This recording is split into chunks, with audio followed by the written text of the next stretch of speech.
Lucas 8, e verso 22, você que achou de fato, diga amém.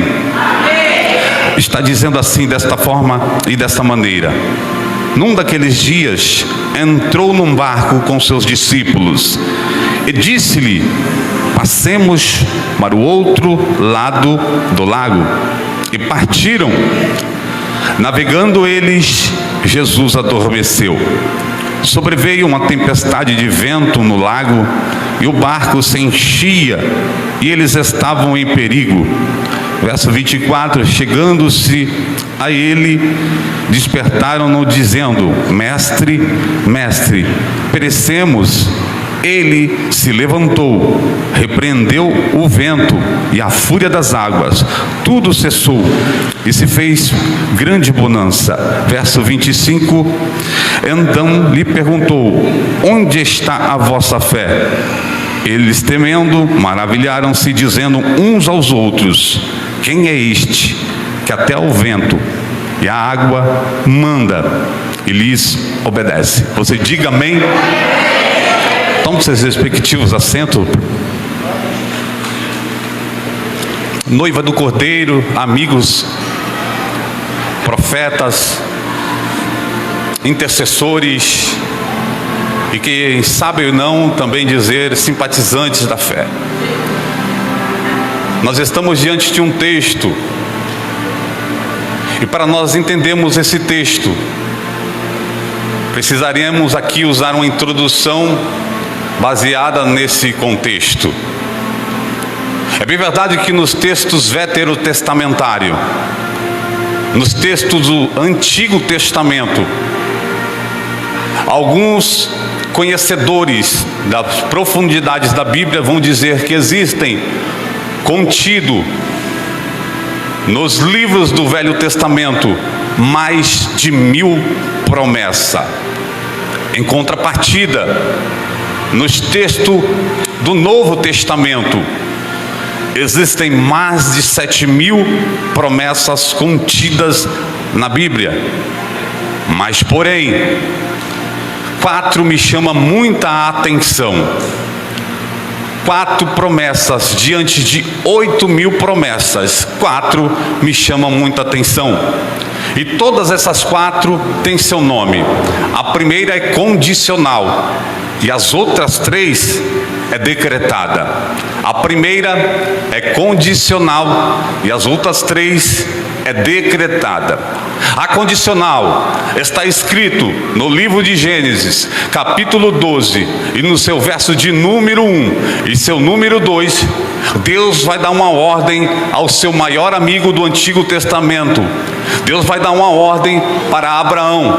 Está escrito assim: Abraão, sai da tua terra, da tua parentela, para um lugar que eu vou te mostrar. E no verso 2, e ser tu uma bênção. Analisa comigo que esta promessa está embasada em uma condição. É promessa? É, mas é uma promessa condicional. Abraão precisava sair de Ur dos Caldeus, da Babilônia, do berço do seu pai, das coisas que são de facilidades humanas que iriam, de certa forma, atrapalhar todo o projeto que Deus tinha com Abraão na terra. Só que ele sai sem saber para onde ir, mas ele tinha que sair sendo uma bênção. Então nós entendemos que a primeira promessa é condicional. Repete comigo: condicional. Repete bem forte comigo, diga: condicional. Existe uma condição nesta promessa. Em contrapartida, a primeira decretada está escrito em 1 Samuel capítulo 16, quando Samuel vai na casa de Jessé, porque ali existia alguém que os próprios céus queria ungir e separar como rei de Israel. Existia um decreto. Veio Abinadab, veio seu irmão Eliabe, veio seus irmãos, só que existia um decreto. Esse decreto estava apontado para fora daquela geração geografia, apontou o decreto de Deus para Davi, que estava no pasto. Então nós já entendemos que a primeira das três decretada estava dando uma direção, que ela ia alcançar alguém que não estava dentro do contexto. A segunda decretada está contida, aleluia, debaixo das profecias do profeta menor, profeta Joel. Ele disse: e naquele grande dia o Senhor derramaria sobre toda a carne o seu poder, o seu renovo, e isso ia acontecer em Atos dos Apóstolos capítulo 2, e cumprindo os dias de Pentecoste, estavam todos reunidos no mesmo lugar. E a última, talvez você, aleluia, até ouviu falar bastante esta semana. A última você até ouviu nas televisões, nos repórteres, aleluia, o arrebatamento da igreja. A última profecia é um decreto de Deus. Existe um arrebatamento em movimento, e a igreja logo será arrebatada, será arrancada dessa terra, porque Apocalipse 22 e verso 6 vai dizer: bem-aventurado é aquele que guarda a palavra desta profecia. Quer subir naquele grande dia? Guarda a palavra. Quer ser bem-quisto no meio onde você vive? Guarda a palavra. Quer ser bem-aventurado no casamento, no ministério, onde quer que você passar? Guarde a palavra. E quando nós olhamos para esse texto que acabamos de ler, nós vamos ver uma mistura de decreto com condição. E por que não dizer de condição para um decreto? Agora o próprio Jesus está dentro do barco com seus discípulos, e ele vai profetizar sobre os discípulos que estavam dentro do barco. E a profecia é: passemos para o outro lado do lago. Analisa, isso é profecia, é condicional e é um decreto. Então nós estamos aqui usando um verso no plural. Passamos para o outro lado. O que Jesus está dizendo aqui é que ele quer mostrar para os discípulos que eles estão debaixo de uma profecia, sim ou não? E todo aquele que está debaixo de uma profecia, impossível ele não ter uma direção. Eles têm profecia, a profecia foi o próprio Jesus, eles estão dentro do barco, mas a profecia tem direção. Quer saber a melhor? Você está debaixo da profecia e já está em movimento, porque ela tem direção, e você vai ser tocado nessa noite por essa profecia. Porque existem convites e convocações. O convite me dá o livre-arbítrio de eu dizer: não vou, não quero, não posso, não tenho habilidade, não sou hábil nesta área. A convocação é diferente. Quando você ministrar: não quero, não sei, não fui, não sei, não entendo, é uma convocação. Você não tem esse livre acesso de falar: não vou. Então aqui eles estão tendo esta profecia com direção, porque foi uma convocação, não foi um mero convite. Fala para essa pessoa que está do seu lado: você veio convidado ou você foi convocado pelo próprio céu? Aleluia, já sinto a presença do grandão. É impossível vir para cá através de simples meros convites. Eu vim aqui porque foi uma convocação, mesmo dentro das minhas deficiências, debilidade, meio da minha falta de paciência, mesmo eu sendo limitado. Aleluia, Deus me falou: fala para aquela igreja aqui, dentro das limitações, eu que chamei, eu convoquei. E quem é convocado não pode dizer que não, não pode fazer biquinho, porque Deus convoca, está convocado. Deus elege, está elegido. Deus levanta, deixa eu ver quem está recebendo essa palavra. Abre a tua boca, você é convocado. Só que agora nós vamos aprender algumas lições e redobre a sua atenção. Eles estão debaixo de uma profecia. A profecia tem direção. Eu gosto da Bíblia porque o verso vai dizer: e partiram. Sabe o que é isso aqui? E partiram e vamos obedecer. É obediência isso aqui. Está debaixo de profecia. A profecia está em movimento. Ela tem direção. Então eu tenho que obedecer. Porque profecia que é profecia, em movimento, tendo direção, eu tenho que fazer a minha parte. E é por isso que o verso 23 vai dizer: e navegando eles. Navegando eles é o quê? Eles estavam fazendo a parte deles. Então por isso que tem muita gente que não entende o processo que está passando e começa a atrair um espírito de comiseração, começa a atrair coisas ruins para a sua faculdade mental e não entende no contexto o que está acontecendo. O que está acontecendo, pregador? É fácil, já foi pregado. O próprio Jesus já liberou uma profecia. A profecia está em movimento e ela tem um lugar de chegada. É do outro lado. E por que é do outro lado e não é aqui perto de mim? Porque o maior intuito do céu, o maior intuito de Deus é mostrar para nós coisas que o homem nunca viu. É fazer a gente tocar em coisas que a gente nunca tocamos.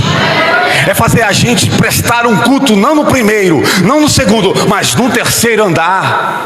Ele quer mostrar do outro lado coisas inefáveis, que Ele nunca mostrou para ninguém na dispensa, aleluia, dele dos céus. Ele está dizendo assim: eu preciso que você entenda que você precisa mudar de ciclo, mudar de nível, mas para isso você precisa estar em movimento. E você se movimentando, você está fazendo a tua parte e você também está obedecendo. Analisa comigo: eles estão debaixo de profecia, eles têm direção, eles estão obedecendo, eles estão fazendo a parte dele. Jesus adormece. E se eu fosse você, não dava glória não, porque Jesus, ele libera a profecia e agora ele se cala. Porque a maior força desta palavra não é um Jesus que o Evangelho de Marcos vai dizer que Jesus pega um travesseiro, vai para a popa do barco e deita e dorme. Não, porque minha Bíblia fala que o nosso Deus não dorme, não tosqueneja. Ele não é Banco Itaú, mas ele trabalha 24 horas pela minha e pela tua vida. Então a maior força da palavra de Jesus adormeceu não é um Jesus inerte vivendo uma inércia, não é um Jesus neutralizado, porque estava na agenda de Deus que iria acontecer a profecia e Ele ensinando os discípulos aonde eles têm que estar, para onde eles têm que se locomover. Ele adormeceu, e a força desta palavra adormeceu é Ele se calou, é Ele silenciou, é Ele se preservou, Ele se conservou. E tem gente que fala: por que eu tenho promessa? Por que a promessa está em movimento, tem direção? Estamos todos envoltos pela promessa dentro do barco. Estou fazendo a minha parte, estou obedecendo, e Jesus parece que está calado. Já tem uma palavra do altar para o teu coração. Toda vez que Jesus se cala, ensinando para mim e para você que já foi liberada a promessa, era Ele explicitamente dizendo: quando eu me calo, é para você entender que a promessa já foi ministrada, a promessa já foi direcionada. É por isso que por vezes Jesus se cala, porque Ele quer ver a minha e a tua atitude.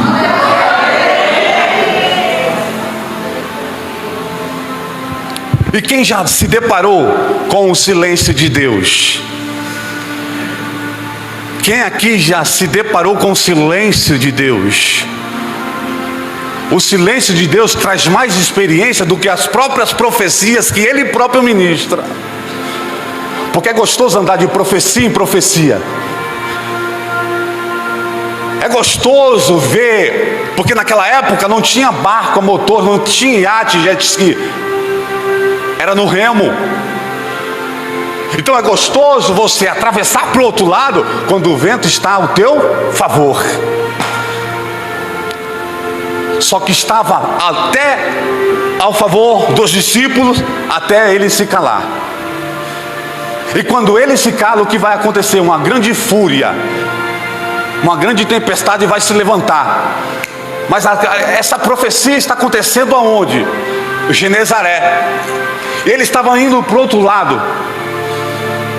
Só que algo me chama muita atenção, Bispo Cleverson, que Lucas está dizendo que eles estavam sendo ordenados a ir para o outro lado do lago. Não está escrito que eles estavam sendo ordenados para ir para o outro lado do mar. Existe uma grande diferença de lago para mar. E os discípulos, sendo perito em pesca em alto mar, em tábua das marés, ele tendo subterfúgios e elementos favoráveis para eles fazer a matemática e a física e dizer, eu topo. Sabe por quê? Porque Jesus está dizendo que é lago. Lago, você olha, é assim, ele é calmo por cima, mas por baixo tem as suas correntezas. Só que o mar é diferente. O mar, ele mostra a sua cara. Ele se ira por cima e por baixo a correnteza está 300 vezes mais. E por que que os discípulos topam? Por quê? Porque na mente deles era mar, era lago. E sendo lago, eles pensaram, mamão com açúcar. Estamos debaixo de uma profecia. Jesus está indo conosco, tem direção, e o cenário é lago. Alguém está pegando isso aqui, não é possível. E sendo lago, todo mundo topa. E Jesus se cala para ver as intenções do coração dele. E vai se levantar uma grande fúria, uma grande tempestade. E eles se incomodam, como se eles não tivessem sido ministrados sobre as vidas deles. E eles vão até onde? Eles vão até aquele que está se conservando. Eles vão até aquele que está se preservando na situação. Porque tem gente que por pouco perde as estribeiras. Porque tem gente que por pouco abandona o ministério, abandona o pastor, abandona a irmã, abandona o líder, abandona o departamento. E Jesus se cala para mostrar para nós que mais valioso é a gente aprender com o silêncio dele do que a gente viver de profecia em profecia e estar preso nos ditames da vida, como se as coisas que o Senhor ministrara uma vez mais aos nossos corações fosse só para viver nesta vida. É por isso que o apóstolo Paulo vai dizer que aquele que vive somente para ganhar nesta vida é o maior miserável de todos. Mas eu vim aqui através de uma palavra santa nesse dia de culto de Santa Ceia para te dizer: o que o Senhor quer forjar em você não te prende na terra. O que o Senhor ministrou em você não é as coisas desta terra. Até você pode obter as coisas aqui embaixo, mas se ela te prender, larga essas coisas, porque nós temos direção. Aleluia, nós temos a direção. Buscai primeiro o reino de Deus e a sua justiça, e essas coisas vos serão acrescentadas. Eu quero ouvir o barulho de glória. Quem tem boca para dar glória e mão para levantar, Deus vai te abençoar, vai. Deus vai fazer prosperar, vai. Deus vai visitar o seu CNPJ, vai. Mas não é para ficar aqui preso, aqui embaixo, no plano da terra. É para você usufruir, mas com paradeiro itinerário, rota para as mansões celestiais.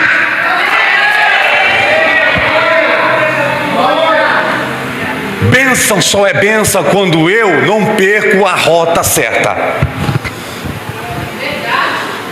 Prosperidade só é prosperidade quando ela não me tira do foco certo.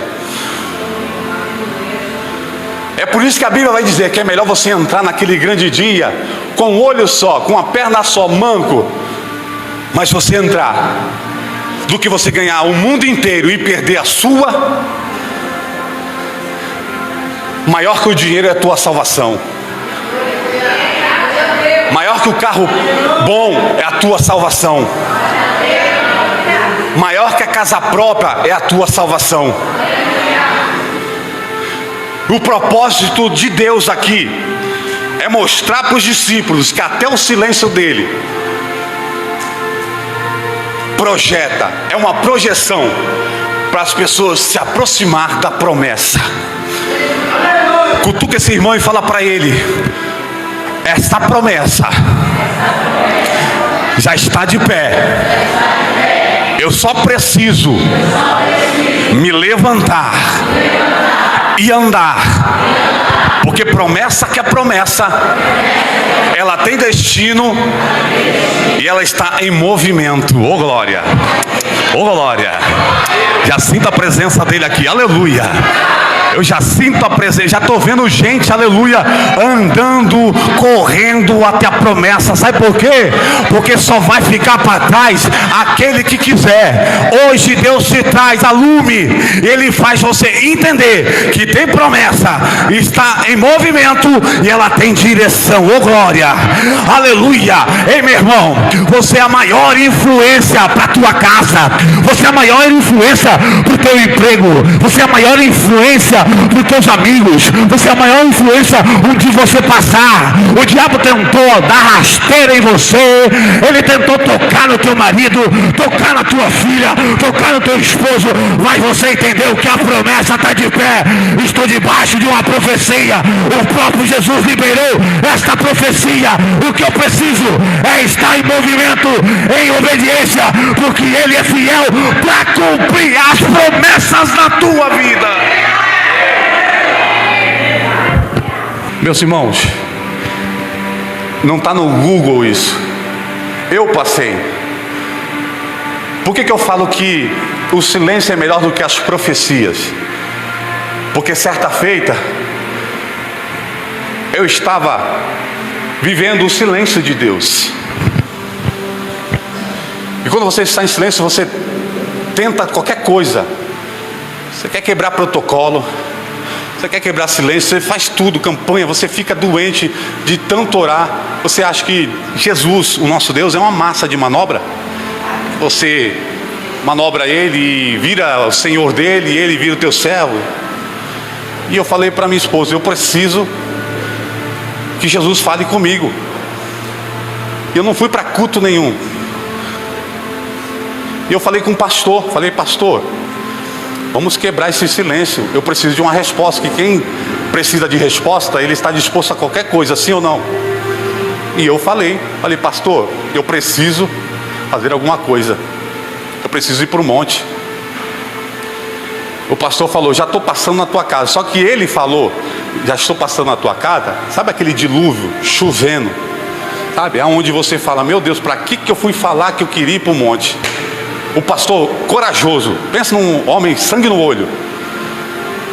Aí eu tive que arcar com a palavra que saiu da minha boca. Ele falou: se esse é o problema, vamos. Eu falei: mas está chovendo, está frio, está isso, está aquilo, o carro está ruim, eu não sei onde é o monte direito. Coloquei um monte de impedimento. Ele não falou mais nada. Do nada, quem parou na porta da minha casa? Um carro. E eu fiquei quietinho. Eu falei: ele não é doido? Ele vai falar que não vai, ou ele, sei lá, enfim. Ele liga da porta da minha casa, eu estou vendo a cena. Ele ligando, ele fala: evangelista Mário, já estou na porta da tua casa, vamos para o monte, vamos ouvir Deus falar. Aí eu falei para minha esposa: esse pastor está com um tição dentro dele. Que coragem absurda, um frio. Para tu ter noção, do portão da minha casa até o carro eu já estava molhado. Eu entrei naquele carro numa prova. Pensa numa pessoa que não queria ir, mas falou que queria. E eu me arrastando entrei. E teve uns momentos dentro do carro que até me alegrei, vamos para o monte, é verdade, até lembrei de algumas coisas que aconteciam no monte, o cheiro do azeite fresco. Eu comecei a confabular com ele, comecei a me alegrar. E cadê que a gente achava a rua do monte? Não achava de jeito nenhum. E entra aqui, foi lá para longe, voltou e gastou gasolina. Eu falei para o senhor, não era para nós ter ido, não é de Deus esse negócio. Ele falou, nós vamos achar, custe o que custar. Estava disposto. Sabe aqueles cultos que quando o pastor apaga a luz, fecha-se as portas e fica uma meia dúzia de crentes ainda conversando na frente da igreja? Parece que o culto não acabou e eles estão ali conversando, falando do culto, aquelas coisas. Nós passando de carro, tinha essas pessoas, nós não via ninguém, mas nós vimos uma meia dúzia de crente, tipo de uma igreja, mas eles estavam conversando, não tinha mais culto, porque já era quase meia-noite. Aí o pastor parou o carro, foi até lá e perguntou para eles, aqui tem uma rua que leva para o monte? Um jovem se levantou e falou, na famosa direita. Nós estávamos a 2 quadras, se não me falha a memória, dessa rua. E nós subimos, nós fomos, chegamos no pé, fizemos aquela liturgia, sabe aquele ritual, aquele negócio todo, subimos, começamos a orar. Gente, não preciso mentir, eu estou num altar que é santo e eu vou prestar conta do que eu estou falando. Não deu 5 minutos de oração. Quantos minutos? Não deu 5 minutos de oração. Eu e o pastor e um dilúvio, um frio, que você estava ensopado, um frio, uma chuva terrível. Não deu 5 minutos de oração. Só eu e o pastor. Se aproxima um jovem com um capuz na cabeça. Quando eu me despertei, eu achei que era morte. Eu fiquei com um pouco de medo, sim, porque eu falei, meu Deus, na chuva o cenário é todo contra tudo isso acontecer, e aparece esse jovem. O pastor parou, eu parei de orar, nós levantamos um pouco receoso, e o jovem ministrou uma coisa só: pastor, estou há 3 dias nesse monte, não vejo nenhum crente vindo orar.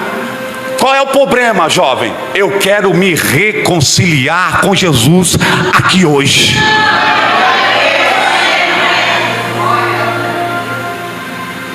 Fizemos todo aquele ritual.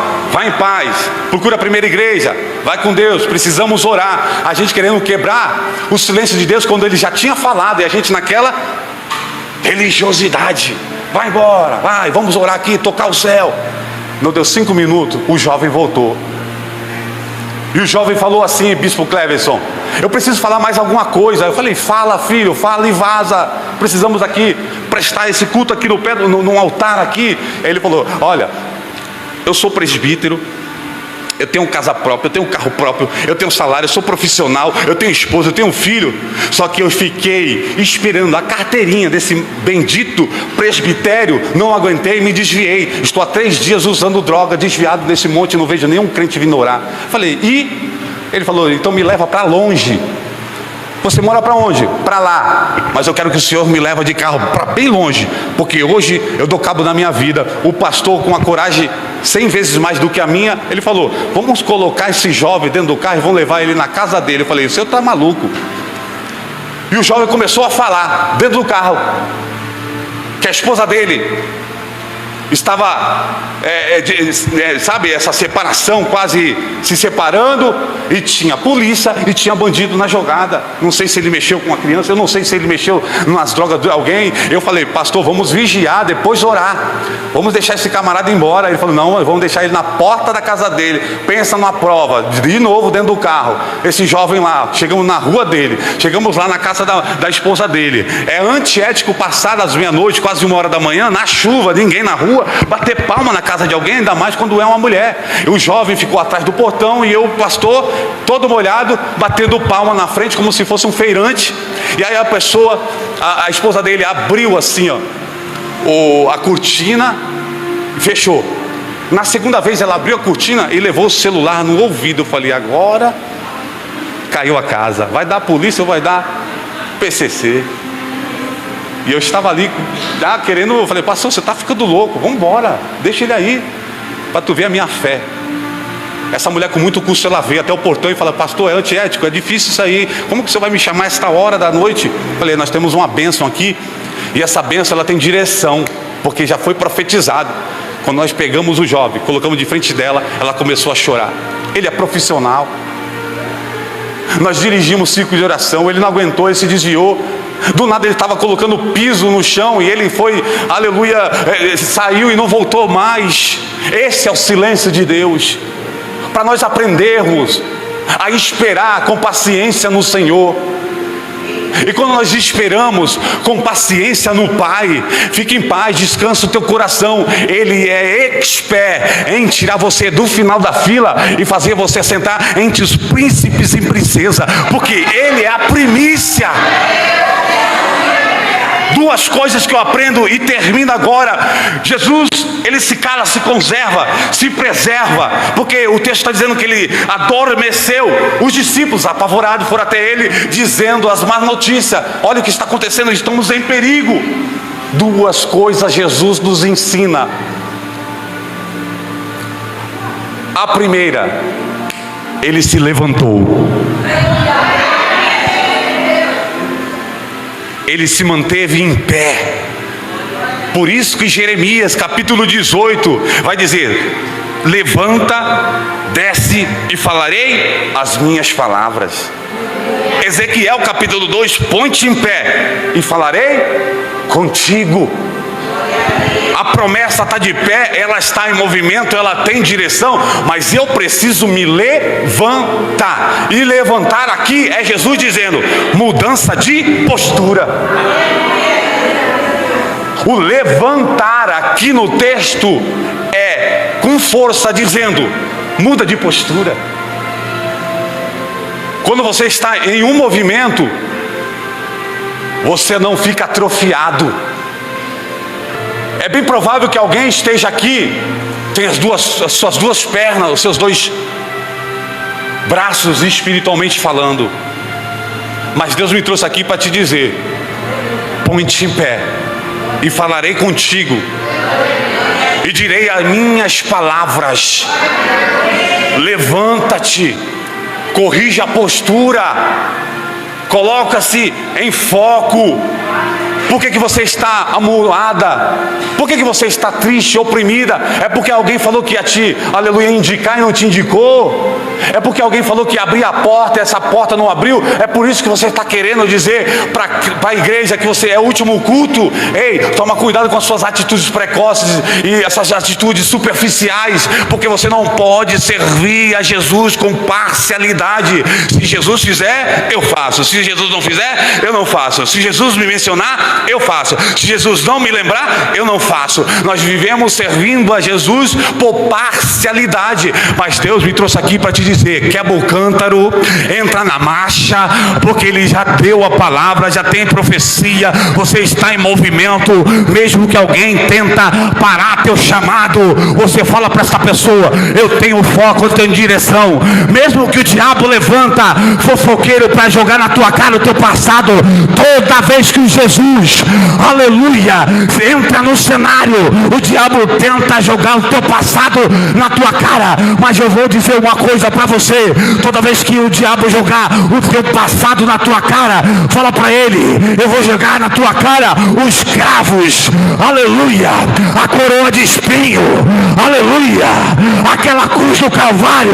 Joga na cara dele o sangue que verteu na cruz do Calvário, porque o sangue tem poder para libertar todos nós dos nossos pecados. Primeira lição: levanta, muda de postura. Não dá para receber profecia e ter destino travado, parado, inerte. E a segunda coisa que eu aprendo aqui: se a primeira, ele se levantou, e a segunda, ele repreendeu. O apóstolo Paulo chegou a dizer que nós temos valiosos tesouros guardados dentro da gente.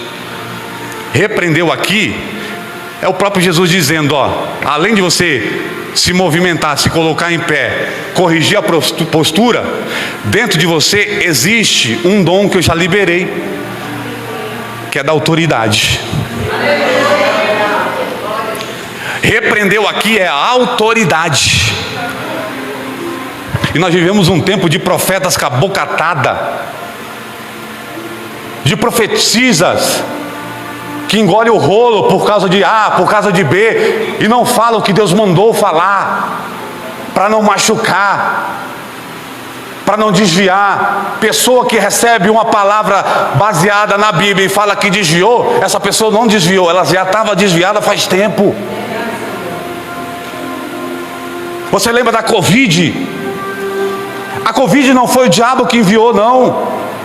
Foi para manifestar, para mostrar os que já estavam desviados faz tempo. Porque quando estava tudo bloqueado, censurado, não tinha culto, igreja cerrada, com as suas portas fechadas, as pessoas choravam, faziam Santa Ceia nos cultos online.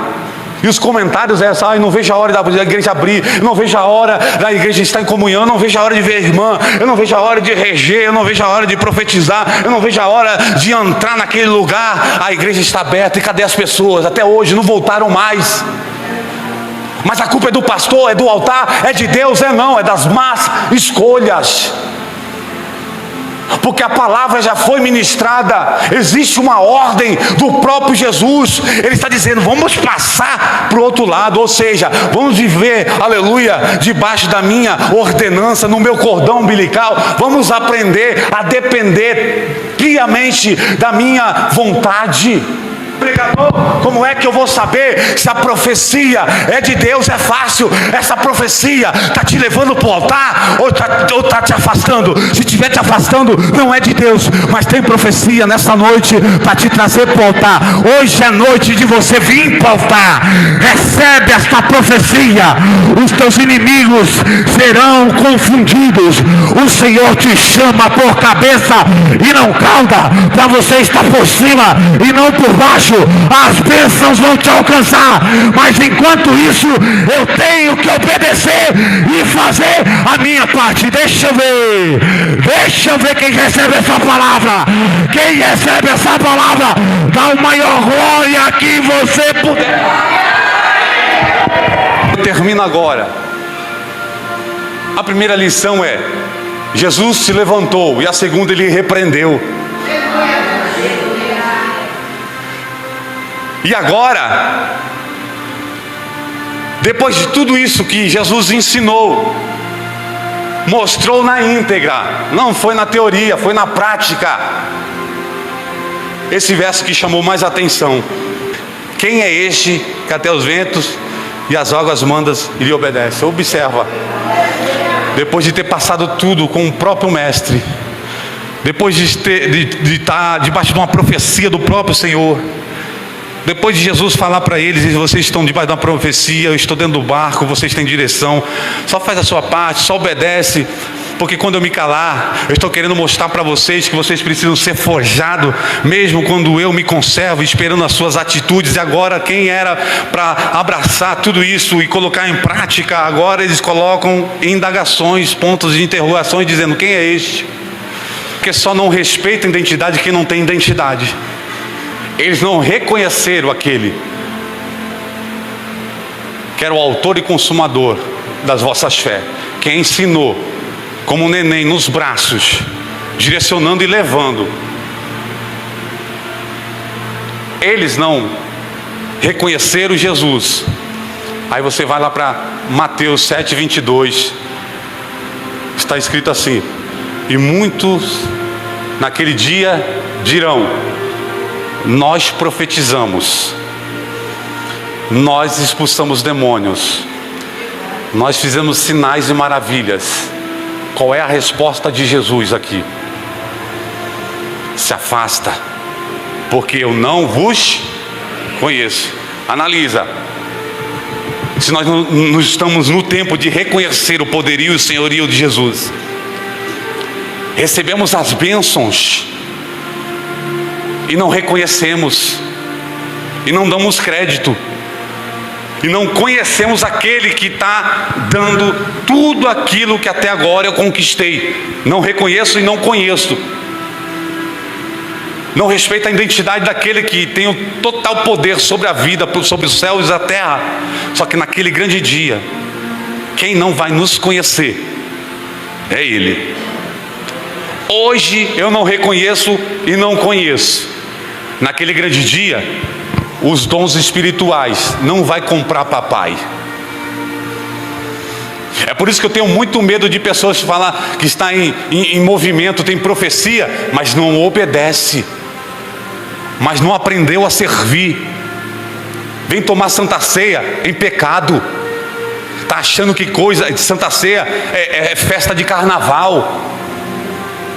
Está achando que os profetas vão profetizar só bênção, mas não vão falar de arrebatamento. Vai chegar o grande dia da prestação de conta, viu? A igreja vai ter que prestar conta, porque tem muita coisa que estão entrando para dentro dos templos. Etíoco Epifane, um grande general, um diplomata, ele oprimia o povo judeu, porque ele sabia que o povo judeu sacrificava no altar, e a demanda era sacrificar animal do sexo macho. Esse Etíoco Epifane, ele fez ao contrário. Além de oprimir, colocar cargas pesadas nos lombos dos judeus, ele foi no altar sagrado, culto e santo, e sacrificou uma porca. Tem muita coisa que precisa revermos e repaginarmos, porque Santa Ceia ainda é coisa santa, porque servir a Deus ainda é a primícia, é primazia. Se eu levar as coisas de qualquer maneira, com a síndrome de Zeca Pagodinho, deixa a vida me levar, o pastor, o bispo não vê, mas tem aquele que está com os olhos de chama de fogo sobre a igreja, e ele sabe se você está sorrindo ou se você está enrustido. É tempo de você voltar a fazer a obra de verdade. É tempo de deixar a prostituição. É tempo de deixar a mentira. É tempo de deixar essa dupla personalidade. Estou fraco, ninguém me vê. Aleluia. Deus está me conclamando e dizendo: vou usar a vara de correção, nem que for para te colocar no eixo, para te colocar na rota, para te colocar no itinerário. Ainda existe profeta na terra, e Deus está dizendo: arruma a tua casa, conserta a tua vida, sopra a cinza do teu altar, porque vai vir um grande acerto de conta. Passa os céus, passa a terra, mas a minha palavra não passará. Ainda estamos embasado na palavra. Se está na palavra, eu recebo. Se não está, não recebo. Se está na palavra, eu vou. Se não está, eu fico. Se está na palavra, eu me movimento. Se não está, eu fico parado. Deus me trouxe aqui para te dizer: não precisa de muita coisa. O que nós precisamos é da palavra. É da palavra. É da palavra. É da palavra. É da palavra. Abra a tua boca. A palavra tomou o culto. E procurar, aleluia, as coisas santas e irrepreensíveis, porque tu és chamado, vocacionado, está debaixo de uma palavra. De uma palavra. Você não está debaixo da palavra do executivo. Você não está debaixo da palavra do legislativo. Você não está debaixo da palavra do poder judiciário. Você ainda está debaixo da palavra de Deus. Da palavra de Deus. Deixa eu ver quem recebe. Eu dou 10 segundos para você abrir a tua boca da maior glória que você puder. Encha essa casa de adoração. Adoração. Adoração. Abre a tua boca. Vai ficar parado me olhando. Vai ver Deus ministrando essa palavra e vai ficar travado. Deus recebe a tua adoração. Deixa eu ver teu barulho de glória. Deixa eu ver teu barulho de glória. Tem glória aí? Tem aleluia? Só o barulho de livre. Eu quero ouvir barulho de livre. Cadeias estão sendo quebradas. Correntes estão sendo despedaçadas. Você é com você mesmo. Essa pessoa que está do teu lado aí, talvez ela só veio para cumprir protocolo. Mas você não, você veio com propósito. E o propósito é voltar para o altar. Romanos 10:10.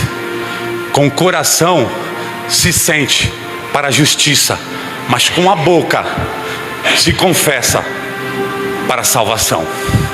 Você precisa fazer esse ato de confissão. Se eu fosse você, eu dava rasteira naquilo que quer te matar.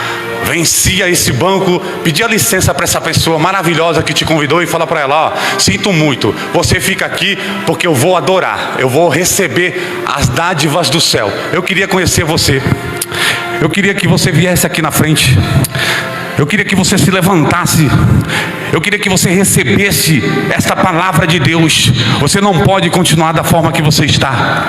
Está tudo preparado, o arrebatamento pode acontecer agora, no final desse culto, pode ser daqui um pouco. E você, como que tua vida está? Se Jesus voltar agora, você vai ou você fica?